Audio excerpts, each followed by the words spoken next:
Ce podcast est destiné uniquement aux investisseurs et distributeurs professionnels.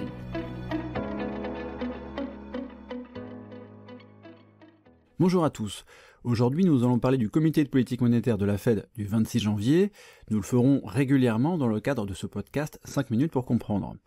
Alors, ce FOMC était très attendu ce 26 janvier, notamment parce que les minutes du comité précédent, publiées le 5 janvier, avaient montré qu'une réduction du bilan était sérieusement considérée, ce qui avait déclenché une nette phase baissière sur le marché actions.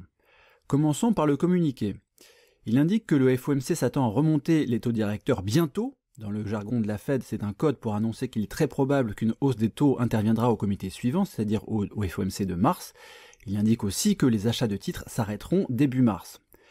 Un autre communiqué spécifique a été publié sur la réduction du bilan. Il indique qu'elle commencerait après avoir initié le processus de hausse de taux, que la réduction du bilan interviendra via des non-réinvestissements de titres arrivant à maturité, donc a priori pas de vente sèche de titres, et que les MBS seraient surpondérés dans la réduction du bilan. Sur le long terme, la Fed préfère détenir essentiellement des titres du Trésor. Passons maintenant à la conférence de presse de Jerome Powell. Tout au long de cette conférence de presse, Powell a distillé des indices sur ce que la Fed ferait sur cette année 2022. Il a évidemment voulu préserver des marges de manœuvre pour la suite, notamment car l'incertitude sur l'inflation est très élevée. Mais on peut retenir 3 points. D'abord, la réduction du bilan sera discutée au FOMC de mars puis à celui de mai, pour une éventuelle annonce formelle le 4 mai, avec une implémentation éventuelle à partir de mai ou de juin.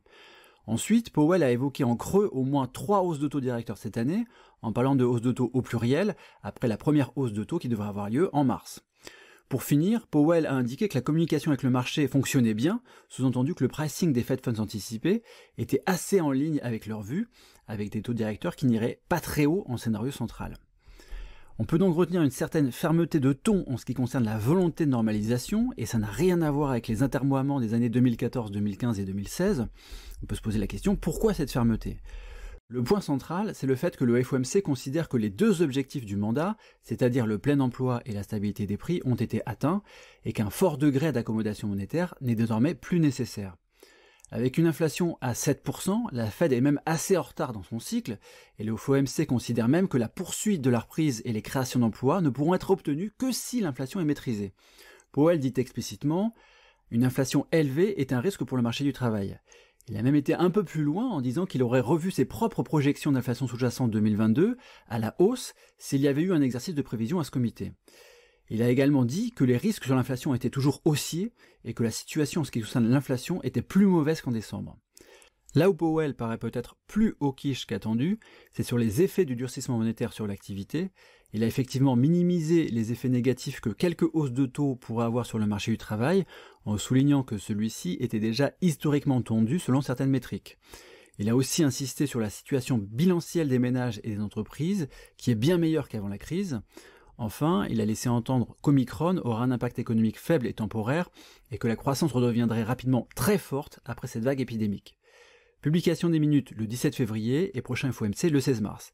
Merci de votre écoute et à bientôt. Communication promotionnelle non contractuelle. Les commentaires et analyses reflètent l'opinion de CPRAM sur les marchés et leur évolution en fonction des informations connues à ce jour.